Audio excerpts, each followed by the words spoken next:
오늘 성경 공동 말씀이 참 중요한 말씀이에요. 여러분들이 신앙생활 하시면서 꼭 알아두고 기억하고 찾아보고 묵상을 해야 되는 그런 말씀이 오늘 본문 4편이 여러분들에게 하나님의 말씀으로 주어졌습니다. 근데 이해하기가 어렵습니다. 오늘 이런 어려운 설교를 해야 되는가? 성도님들이 소통이 되지 않으면 무슨 의미가 있겠나? 그래서 설교하지 말아야 되겠다 생각하는데 하나님께서 하라고 하세요. 이유가 간단합니다. 말씀이 너 거냐? 아니잖아요. 하라고 하면 해야죠. 하나님께서 하라고 하시니까. 하나님 말씀 앞에서 쓸데없는 토를 달 필요가 없습니다. 어렵지 않을까? 쉬울까? 여러분들의 눈높이에 맞춰야 될까? 이 말씀을 들으면 기분이 상하지 않을까? 이런 염려는 이제 하지 말고 오늘 설교를 듣다가 어려우시면 이거 목사님 앞으로 한 100번은 더 반복하실 내용이니까 그렇게 넘어가시면 될 겁니다. 그런가 하면 7년간 귀가 따갑도록 들으신 분들은 또 저 말씀이신가 하더라도 이 마지막 때 예언의 세계를 알려줍니다. 예언의 이 말씀이 어떤 것인가를 우리가 깨닫는 거니까 또 그런 여호와 샴마의 귀한 축복이 있기를 바랍니다. 오늘 고린도후서 3장은 굉장히 중요한 본문이라고 이야기했고 여러분들에게 고린도후서 3장 전체는 바울의 새 언약의 복음의 장이다. 기억하고 필요하다면 다 외웠으면 좋겠다. 저는 그런 생각을 합니다만 이 바울이 말하는 새 언약의 복음의 내용이 3절에 잘 나옵니다. 너희는 그리스도로부터 온 편지다. 하나님이 보낸 편지다 이 말이에요. 새 언약의 복음을 가지고 사는 사람들은 그리스도가 보낸 편지다. 그런데 이 편지는 먹으로 쓴 것이 아니라 사람의 먹으로 쓴 것이 아니라 그 당시 편지를 이제 쓰는 건 두루마리에 양피지에다가 편지를 쓰잖아요. 동양에서는 붓으로 해가지고 먹물에다가 갈아서 쓰겠는데 하나님의 영으로 손가락으로 쓰셨다 이 말이에요. 그럼 새 언약의 사람은 누군가? 하나님의 영으로 하나님의 손가락으로 너희들의 마음속에 써놓은 기입해놓은 그래서 너희들은 하나님의 편지가 되는 거다 이런 말입니다. 여기가 상당히 굉장한 표현이 되는 거죠. 하나님께서 십계명을 돌판에 기록해서 모세에게 줬잖아요. 지금 그 이야기를 하는 겁니다. 모세의 율법이나 시내산 언약 가지고는 엄두가 나지 않았다고 말이에요. 심지어 보면은 이 돌에 새긴 율법 조문도 하나님의 영광이 담겨져 있어서 모세의 얼굴에서 광채가 나서 이스라엘 백성들이 쳐다보지 못해요. 하나님의 영으로 손으로 여러분들의 마음판에 쓴 그 새 언약의 직분은 모세보다 더 영광스럽지 않겠느냐. 그러니까 우리가 새 언약의 복음을 가지고 사는 사람들은 그리스도의 편지고 그리스도의 편지로 살아가는 사람에게는 모세보다 더한 하나님의 영광의 빛이 비춰준다. 이 놀라운 이야기죠. 여러분들의 얼굴에서 영광의 빛이 비춰집니까? 제가 볼 때는 여러분들 얼굴에서 다 영광의 빛이 비춰지는 것 같아요. 여러분들은 못 느끼시겠지만 이 사도 바울 선생에서 가장 중요한 거는 예레미야 31장이라고 그랬죠. 그래서 히브리서에서도 보면 예레미야 31장을 두 번씩이나 인용하면서 얼마나 중요했으면 두 번씩이나 인용하면서 쓰겠습니까? 예언이라고 하는 게 뭘까? 그 안에 다 담겨져 있어요. 새 언약이라고 하는 말은 다른 말로 말하면 뭡니까? 새 예언이죠. 사도 바울 선생은 예언을 어떻게 풀어가셨는가? 사도 바울 선생의 그 예언에 대한 징수가 무언가? 그걸 우리가 좀 알아야 우리가 믿는 하나님 말씀이 이토록 귀하고 소중한 거로구나 깨닫게 되는 겁니다. 우리가 흔히 예언하면 하나님으로부터 내가 기도 가운데 직접 받았다. 그래서 이거 내가 너에게 알려주마. 이렇게 생각하는데 이제 이런 분들은 성경을 몰라도 한참 몰라서 하는 사람들 이야기예요. 어떤 분은 입만 열면 몽키도 보고 몽키도 듣는다. 자기는 직접 계시를 받아가지고 직접 말을 한다. 그래서 모든 목사들이 다 몽키와 같다. 그런 분도 계십니다. 그래서 저도 직접 받고 싶어서 이분의 설교도 많이 듣고 했는데 보니까 자기가 몽키인 줄 모르고 하더라고요. 여러분 이거 이렇게 하지 말아야 됩니다. 이 예레미야를 통한 새 언약의 복음에 담겨지는 축복이 뭔가? 3대째 저주로부터 끊어진다. 그러니까 여러분들은 저주로부터 끊어진 사람들이에요. 이 새 언약의 복음에 들어오는 사람. 두 번째는 바울은 이 3대째의 저주가 끊어진다라고 하는 걸 예리하게 봤고 구약 성경을 아주 통달했죠. 꿰뚫고 보고 있었죠. 지금도 참 어렵습니다. 그렇게 구약을 열심히 읽어도 이 사도 바울 선생이 구약에 대해서 그 깊이 있는 정수를 이야기할 때마다 깜짝깜짝 참 놀랄 때가 많아요. 실컷 해봐야 구약 그 당시에 사도 바울 선생이 본 구약 성경이 septuaginta 70인역일 텐데 예수님 오시기 전에 300년 전에 구약 전체를 번역한 것도 아니고 허술하게 번역된 그리스 말로.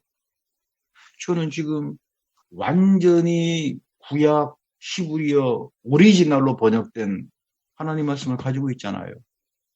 근데 오히려 사도 바울 선생은 지금 제가 보고 있는 구약의 성경 여기에 내용을 다 드러내서 이야기하는 거 보면 참 할 말이 앞서집니다. 그리고 에스겔이 참 중요합니다. 에스겔이 중요한 이유는 뭐냐면 바벨론 포로로 끌려갔다가 출바벨론 전통이라고 제가 여러 차례 말합니다만 바벨론 포로에 끌려가서 에스겔 40장의 클라이막스가 뭐냐면 새로운 성전을 보는 걸로 끝나요. 새 성전에 대한 약속을 받습니다. 하나님께서 이 새로운 성전 환장을 보여주죠. 그래서 미래에 대한 소망을 갖습니다. 지금 예루살렘이 다 파괴가 돼버렸는데 이스라엘 백성은 예루살렘 중심으로 돌아가는 사람들이잖아요. 근데 그 구심점이 예루살렘이 파괴가 돼버리면 망하는 거죠. 이거 어떡하나. 바벨론에 끌려와 있는데 하나님께서 염려하지 마라. 미래의 성전을 보여주시는 거예요. 왜 성전이 그렇게 중요한가? 이스라엘 백성에게는. 건물이 화려해서가 아닙니다. 하나님이 내가 이 예루살렘에 같이 하겠다라고 하는 이 여호와의 영광이 있기 때문에 이스라엘 백성들이 힘을 갖는 겁니다. 출애굽에서도 구름 기둥과 불 기둥으로 하나님의 영광이 같이 했잖아요. 그러니까 광야 생활을 이기는 거예요. 마찬가지로 이스라엘에서도 하나님의 영광이 너희 안에 와 있다라고 하는 그 의미가 성전입니다. 그 영광이 하나님의 여호와 샤마의 축복인 영광이 같이 한다면 우리는 지금 바벨론에 끌려와서 고생을 하더라도 돌아갈 수 있는 곳이 있고 하나님에 대한 소망을 가지고 있고 이 소망으로 우리는 구원을 얻었다. 이렇게 소리칠 수 있다는 그 이야기예요.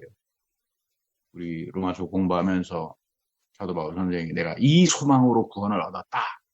현재 완료형 표현하는 내용을 이야기했습니다.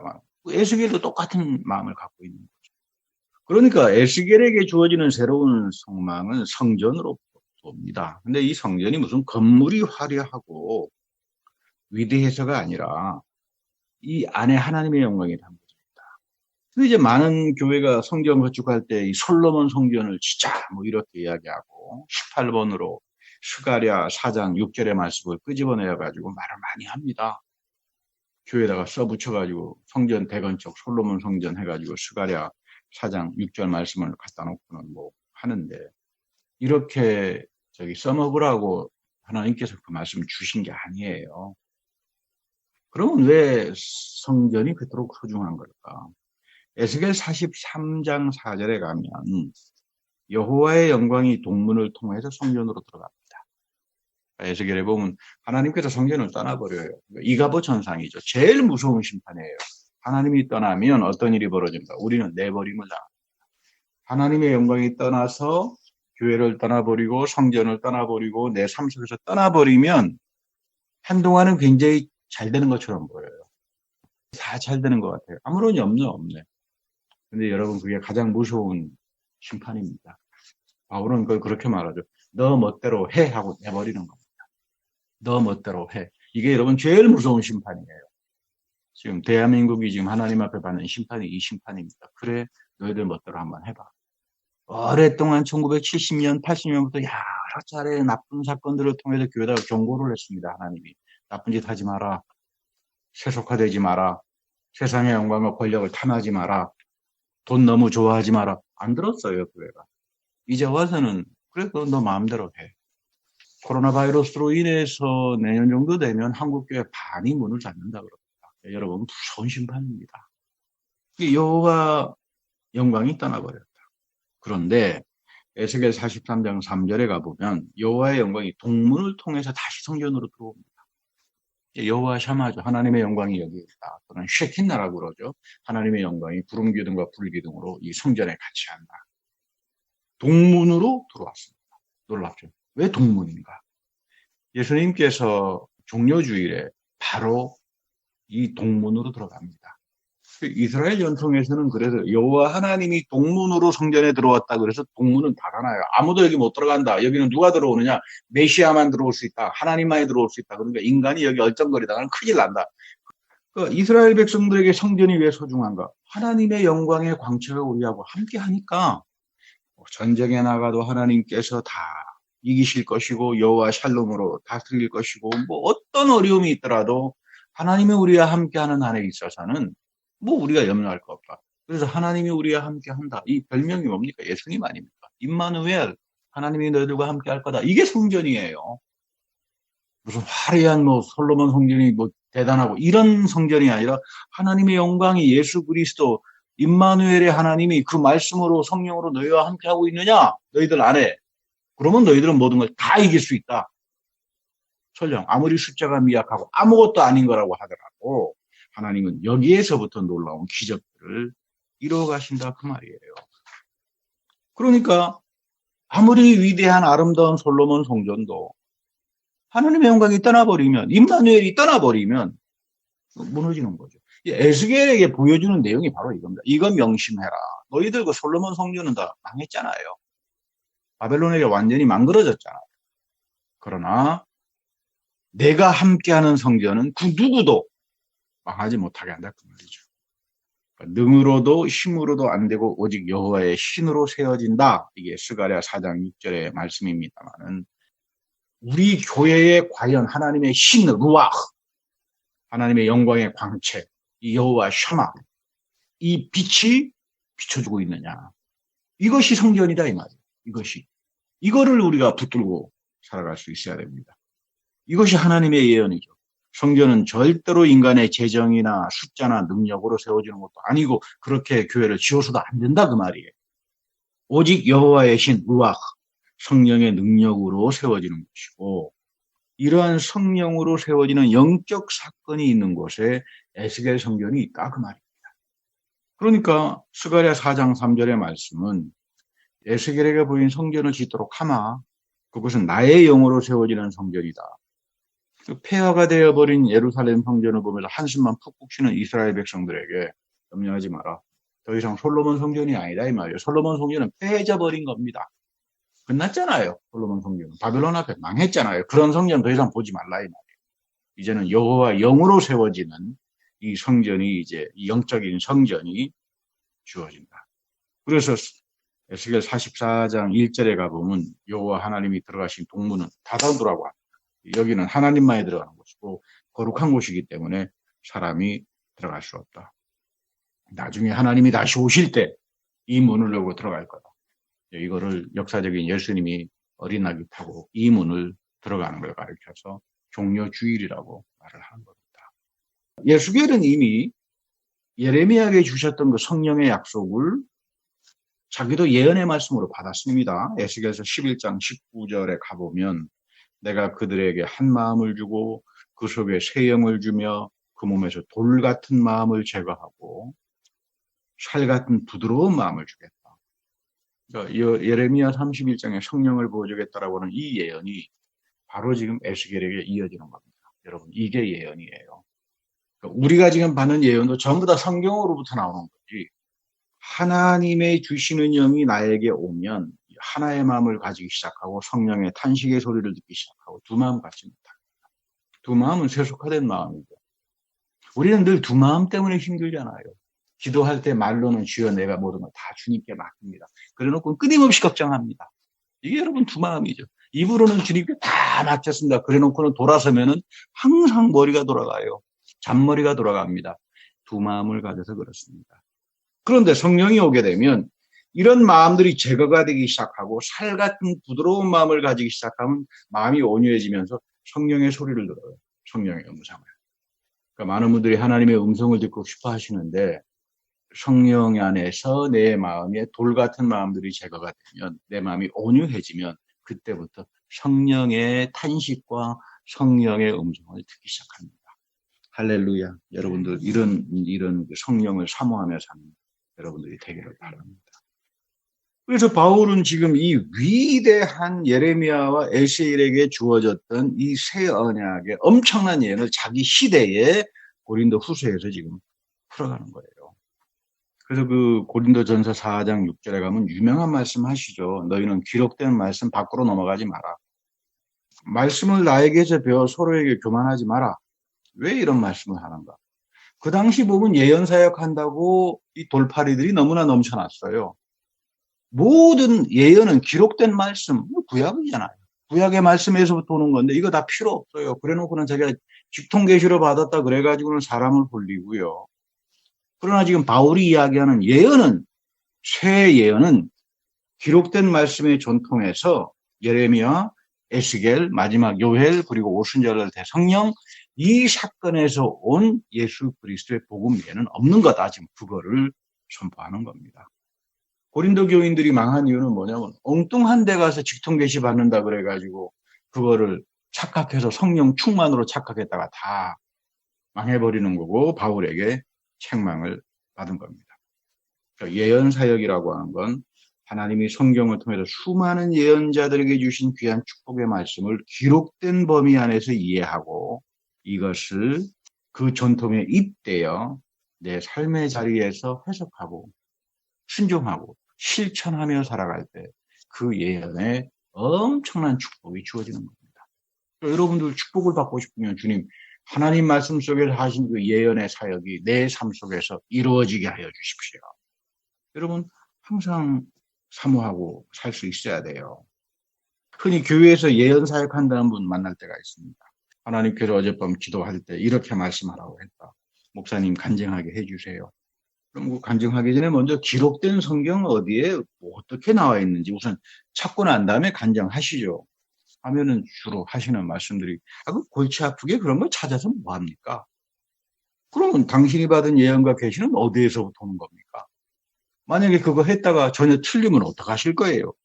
하나님이 진리의 하나님이고 거짓이 없으신 분이죠. 거짓은 잘못된 예언은 틀린 예언은 마귀가 갖다 주는 거죠. 뱀이 갖다 주는 거죠. 오히려 저를 이상하게 쳐다봅니다. 아니면 말고요. 이거 참 희한한 말이에요. 우리나라 사람들이 18번으로 가장 아니면 말. 정치에서도 많이 쓰고 우리 문화 속에 깔려 들어있는 그 나쁜 사자성어입니다. 근데 여러분 이거 좋은 말 아니에요. 참 나쁜 말입니다. 우리 기독교인들은 하나님의 자녀는 이런 말 써서 예언을 말했으면 그건 진리죠. 그대로 이루어지는 게 예언 아니에요. 우리 스가랴 4장에 가면 두 감람나무 이야기가 나옵니다. 스가랴 4장에 나오는 두 감람나무는 수룹바벨하고 여호수아 대제사장입니다. 여기서 말하는 여호수아는 이름이 같아요. 모세의 제자 여호수아가 아니라 여호수아가 하도 유명하니까 이름을 갖다 붙이는 거죠. 여호수아 대제사장입니다. 착각하지 마세요. 수룹바벨은 성전 재건의 주춧돌을 잡는 사람입니다. 이걸 다림줄이라고 하죠. 성전을 지으려면 건축하는 촛대, 주춧돌을 이렇게 딱 다림줄이라고 하는 걸 이제 잡는다. 그러니까 성전 시작은 수룹바벨에서부터 시작한다. 그러나 이 수룹바벨은 페르시아, 보레스 임금이 이제 정확히는 바사라고 번역이 됩니다만 우리 성경에 한국 페르시아입니다. 페르시아 지금 이란 정도가 되겠죠. 암살당했습니다. 그리고 이 스가랴 4장 6절에 가면 이는 힘으로 되지 아니하고 능으로 되지 아니한다. 권력과 군사력으로 절대 성전 재건되지 않는다. 그 이야기. 오직 하나님의 신 루아후로 한다. 수룹바벨 시작하지만 암살당하고 끝납니다. 그러나 하나님은 성령으로 이어가신다. 그 말이죠. 그래서 여러분 완성되는 이 에스겔 성전의 완성이 어디에서부터 나타나냐 하면 오순절날 예루살렘에 임재한 오순절날 성령의 부어주심 속에서 완성이 되는 겁니다. 놀라운 이야기죠. 그리고 이것이 생명말씀계로 이어지도록 우리는 부단히 붙들고 기도해야 돼요. 에스겔 성전이 오순절날 성령 대각상 그 위대한 성령의 부어주심의 그 성전이 그 영적 성전이 오늘 우리에게도 이어지게 해주십시오. 그래야만 하나님의 영광이 비추고 하나님의 새 언약의 능력이 나타나고 그 담겨져 있는 그 축복이 우리에게 이어지는 겁니다. 우리 예수님께서도 그랬죠. 그 당시에 보면 헤롯 땅이 있었는데 83년에 거쳐서 개축이 되고 있었죠.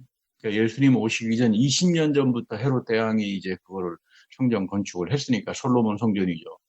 83년 동안 개척했지만 예수님께서 이거 타락한 성전이라고 해가지고 무너뜨려버리잖아요. 예언합니다. 예수님께서 저주해버린 거예요. 솔로몬 성전을. 솔로몬 성전에 다시 말하면 개축되어서 83년 동안 성경에는 아니 이 성전이 64년이나 지금 지어지고 있는데 이 성전을 허물고 뭐 3일 만에 세우겠다고 그러느냐 그런 이야기를 합니다만은 정확하게 표현하면 예수님 시대는 기원 후니까 예수님 오시기 전에 20년 전부터 헤롯 대왕이 그 성전을 개축하기 시작했으니까 토탈 84년 정도로 보는 거죠. 그러니까 엄청나게 웅장하게 되어지는 성전을 보면서 예수님께서 그 당시 30대 촌부인 갈릴리 촌부인 예수님이 이 성전 무너진다. 돌멩이 하나도 남지 않는다 하는데 사람들이 그거 미쳤다고 하지 않겠습니까? 그 누가 그걸 믿겠어요? 84년에 걸쳐서 이 웅장한 성전이 뭐 완전히 무너져 버린다고? 64년도 정도에 완전히 웅장하게 지어지고 바로 로마에 의해 가지고 전쟁 벌어지면서 70년도에 돌멩이 하나도 남지 않도록 다 부셔져 버린 게 예루살렘 성전입니다. 그런데 그 에스겔서 39장 25절에 가면 이런 말이 나와요. 야곱의 사로잡힌 자를 예루살렘으로 돌아오게 해서 너에게 범한 죄를 회개하게 할 거다. 하나님께서 에스겔 성전을 주시면서 이제 예루살렘으로 돌아오게 되면 이 에스겔 성전에서 회개의 역사가 일어날 거다. 그러니까 여러분 이 에스겔 성전은 솔로몬 성전, 헤롯 대왕이 세운 성전이라고 착각하지 마세요. 하나님의 영으로 세워지는 성전입니다. 그래서 이게 37장, 에스겔 37장 24절에 가면 내 종 다윗이 영원히 그들의 왕이 될 것이다. 참 놀라운 이야기죠. 다윗은 에스겔 훨씬 이전의 임금님이잖아요. 그런데 나의 종 다윗이 영원히 그들의 왕이 될 것이다. 에스겔 성전의 왕은 누가 된다고요? 다윗이 돼요. 그러니까 다윗의 후손을 이야기하는 거죠. 메시아를 이야기한다 이 말이에요. 메시아가 다윗으로부터 유다 지파에서 오기 때문에 다윗의 후손에서 메시아가 오고 이들이 에스겔 성전의 왕이 될 거다 그 말입니다. 그리고 이 성소를 그 가운데 세워서 내가 영원토록 있을 거다. 영원토록 있을 거다. 그러니까 예수님께서 오시면 바로 예수님 오시기 직전에 이 놀라운 일들이 벌어질 겁니다. 예수 그리스도가 오시면서 에스겔 성전의 주인이 되기 때문에 그 성소 안에서 하나님이 영광이 이스라엘 백성에게 넘쳐나기 때문에 이들에게는 어떤 일이 벌어진다고요? 어마어마한 영적 대각성 운동이 벌어질 거다. 이게 다시 말하면 쉽게 말하면 3차 오순절 대성령의 역사가 예루살렘에서부터 퍼져나온다. 그 이야기입니다. 그런데 이제 이 문제로 그러면 이게 3차 성전이기도 한데 이게 메시아가 오셔서 세우는 성전이냐 아니면 사람이 세울 수 있는 성전이냐 이거 가지고 지금 복잡하게 싸움하는데 요즘 유튜브를 봤더니 Back to Jerusalem이라 그래가지고요. Back to Jerusalem 뭔가 이렇게 봤더니 예루살렘에 3차 성전을 세워줘야 예수님께서 오셔가지고 재림하셔가지고 놀라운 회개의 역사가 벌어지니까 빨리 우리가 이제 그 헌금도 보내주고 뭐 벽돌도 보내주면서 백투 제루살렘 하자. 이렇게 또 열심히 이야기하는 분들이 많이 있더라고요. 여러분 예루살렘에 3차 성전 세워져야 주님이 오신다는 분들은 성경에 그런 말 없습니다. 이스라엘 사람들 가운데도요. 양식이 있고 전문적으로 토라에 의해서 훈련된 랍비들은 3차 성전은 인간의 손으로 지어지는 것이 아니다. 왜? 에스겔에게 보여준 영적인 성전이기 때문에 이건 메시아가 오셔서 영적으로 세우는 걸 말한다. 사람의 손으로 못 지운다. 이거는 여러분 탈무드에도 기록돼 있어요. 에스겔에도 기록돼 있고 심지어 자기네 탈무드에도 기록돼 있는데 그 아주 민족주의에 아주 찌들어져 있는 구구파 정통파 유대인들 이런 사람들이 민족주의 성전 짓겠다고 그러고 지금 뭐 난리를 치는데 여기에 지금 가담해가지고 백투 제루살렘 하자 기독교 이름으로. 그런데 여러분 정통파 유대인들 이 민족주의자들이 예수님 인정이나 합니까? 예수님에 대해서 지금까지도 저주하고 살아가는 자들이 이 사람들이죠. 근데 어떻게 기독교인이라고 하는 사람이 백투 제루살렘 한다고 그러고는 이런 민족주의 구구파 그룹들을 지지합니까? 예수님을 대적하면서 어떻게 자기네는 예수님을 믿는다 그래요. 예언을 잘못 풀면 이 사단이 나는 겁니다.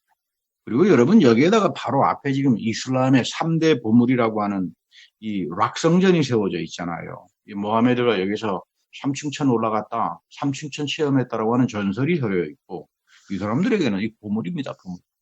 거기에 가서 예루살렘 성전 짓겠다 부셔버리면 3차 세계대전 벌어지지 않겠습니까? 여러분, 우리가 이 예언을, 마지막 때 예언을 이렇게 풀이했다가는 이가봇 현상이 나타납니다. 이러지 말아야 합니다. 계시록에 보면 11장에 보면 하나님의 성전과 제단과 그 안에서 경배하는 자들을 측량하라 이런 말이 나옵니다. 측량하라. 세어보라 그 말이죠. 에스겔의 18번 표현입니다. 요한계시록 공고음 읽어보면 참 우리 요한 선생이 에스겔의 정통에 있었구나. 이 표현을 많이 흉내를 내요. 에스겔의 18번 표현을 갖다 놓고 말씀을 먹었는데 입에는 달콤했지만 뺐었다. 왜? 말씀의 은혜가 넘치지만 동시에 말씀의 은혜를 받지 못하는 자에게는 무서운 심판들이 주어지잖아요. 그래서 쓰는 거죠. 마음이 아프다 이 말이죠. 저도 성경을 읽다가 참 마음이 달콤한데 마음이 쓸 때가 많습니다. 이 말씀 받아들이지 않고 자기 멋대로 하는 사람 보면 완전히 나중에 결국은 이가고 짱이 나가지고 참 안 좋은 일이 벌어질 텐데 왜 저렇게 교만한가 그렇게 생각하면 마음이 쓰죠. 그러니까 얘 계시록이 쓰여진 거는 100년도입니다. 100년도에 계시를 받았어요. 예언을 받았는데 예루살렘 성전은 70년도, 30년 전에 이미 파괴가 돼버렸잖아요. 로마에 의해서. 그러면 사도 요한이 지금 보고 있는 이 성전은 무슨 성전인가? 이게 여러분 에스겔 성전이에요. 영적 성전으로서 마지막 때까지 이어지는 성전인데 그 예수님께서 우리에게 오셔가지고 에스겔의 성전의 의미를 인초주고 오순절날 대성령 운동에서 현재의 기회로 이어졌지만 우리는 몽땅 다 에스겔 성전이 아니라 심판당하고 망해버린 솔로몬 성전을 짓는다고 그러고 거기에다가 가서 오직 여호와의 뭐 신으로 된다 갖다 붙여가지고 하다가 지금은 그런데 지금 사도 요한은 이 예루살렘 성전에서 예배하는 사람이 여전히 이 에스겔 성전은 이어질 거다. 자, 너희들 지금 로마에 의해서 예루살렘 성전이 무너졌지만 그러나 하나님이 약속한 영으로 하나님의 신으로 세워지는 성전은 이어진다. 거기에 가서 예배를 드리는 자들이 있다. 그 말이에요. 그게 누구냐? 그게 초대 기독교인들 너희들이다. 그 말입니다. 그러니까 로마의 박해와 압제 속에서도 너희들은 에스겔의 성전은 성령으로 이어가는 사람이기 때문에 하나님께서 그를 측량하라 그러더라. 내가 그 숫자를 알고 있다. 그 숫자가 여러분 요한계시록에 나오는 14만 4천이고 그런가 바울식으로 표현하면은 남겨진 자 7천이잖아요. 바울이 쉽게 표현하면은 성령의 처절매라고 하는 거죠. 그러니까 우리가 이 말씀대로 살려고 애를 쓰는 겁니다. 주님 성령의 처절매로 살고 싶습니다. 하나님께서 남겨놓은 자로 살고 싶습니다. 좀 더 역사적으로 가게 되면은 이 계시록에서 바깥 마당은 이방인에게 3년 반 동안 짓밟힌다 이렇게 말합니다. 이 로마에게 그리고 이슬람에게 짓밟히죠. 이게 놀라운 이야기예요. 예루살렘이 멸망했지만 솔로몬 성전, 헤롯 대왕이 세운 성전은 멸망했지만 하나님께서는 그거 멸망한 거 아니다. 너희들이 볼 땐 멸망했지만 하나님 보시기에 멸망하지 않았다 그러면 그건 멸망 안 한 거예요.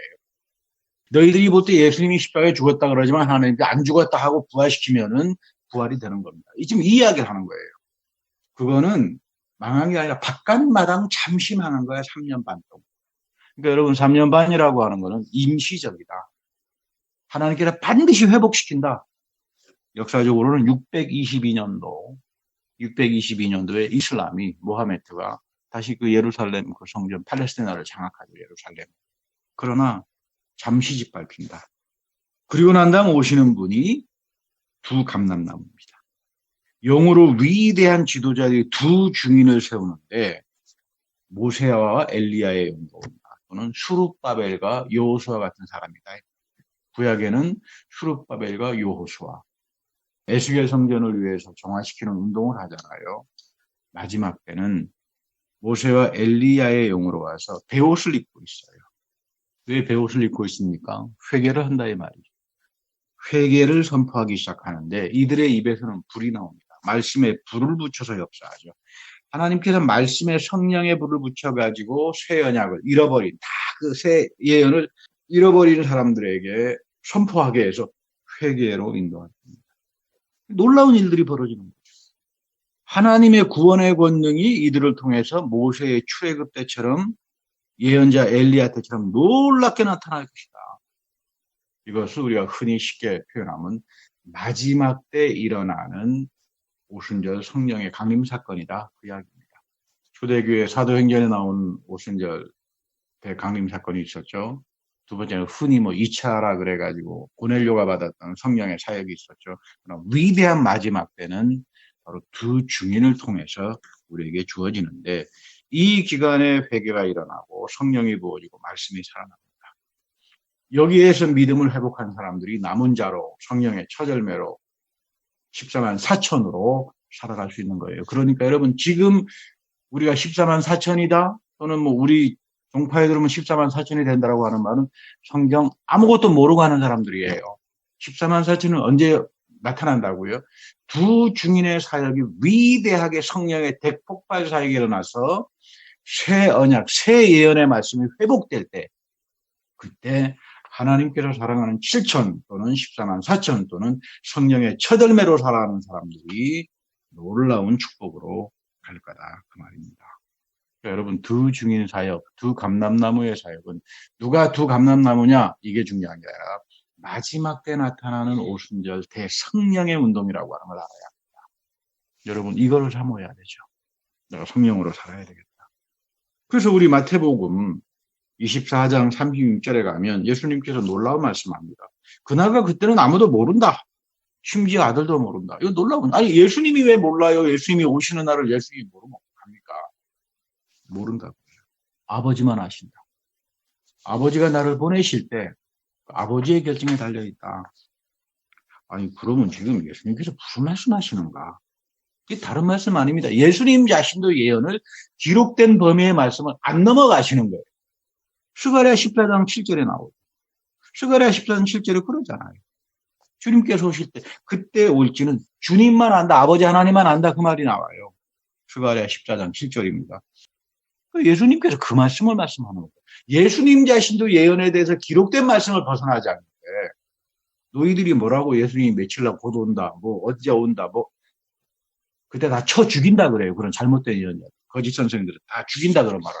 예언은 기록된 범위를 넘어가지 않은 거예요. 근데 요즘 보면 예언 그러면 몽땅 다 무슨 성경 말씀 빗나가고 벗어나면은 그게 무슨 예언인 것처럼 말이죠. 그게 자랑이에요. 오히려 예수님은 그때 거짓 예언자들이 수없이 나타날 거다. 많은 사람들이 미혹당하고 패가망신당할 거다. 불법이 성할 거다. 자기네가 무슨 짓을 하는지도 모를 거다. 고린도 교인들처럼 될 거다 그 말입니다. 새언약의 복음 붙들지도 않을 거다. 그러나 믿음이 다 사라질 거다. 그러나 하나님께서 에스겔 성경을 회복하는 시간이 있다. 두 증인들을 통해서 성령을 부어주고 새 예언, 새 언약의 말씀을 회복할 거다. 이거를 붙들고 너희들은 끝까지 견디면서 가라. 이런 사람들이 14만 4천이요 남겨진 7표래요. 성령의 첫열매로 살아가는 거다. 이런 축복을 사모하고 지키고 살아가는 여러분들 그리고 우리 교회가 되기를 간절히 바랍니다. 다 같이 기도하겠습니다. 하나님, 세상이 어지럽고 코로나 바이러스 인해서 심판들을 당하고 특별히 한국교회는 반이 없어진다고 합니다. 이런 엄청난 마지막 때 믿음들을 상실해버리고 떠나버리고 사람들이 좌절하고 하나님의 뜻이 어디에 있는지 몰라 방황할 때 이 마지막 남겨진 사람들을 주님께서 모아주시고 주의 말씀에 신비를 깨닫게 하셔서 이 어려운 시간에 강건하며 복되고 참으로 성령의 첫열매로 살아가게 하심을 감사합니다. 이 마지막 때에 부어주시는 성령의 위대한 사역을 삼고 이 말씀 붙들고 끝까지 복음 전파에 나서며 하나님의 위대한 영광과 여호와 샴마의 그 넘치는 영광의 축복이 우리 모두에게 함께하여 주옵소서.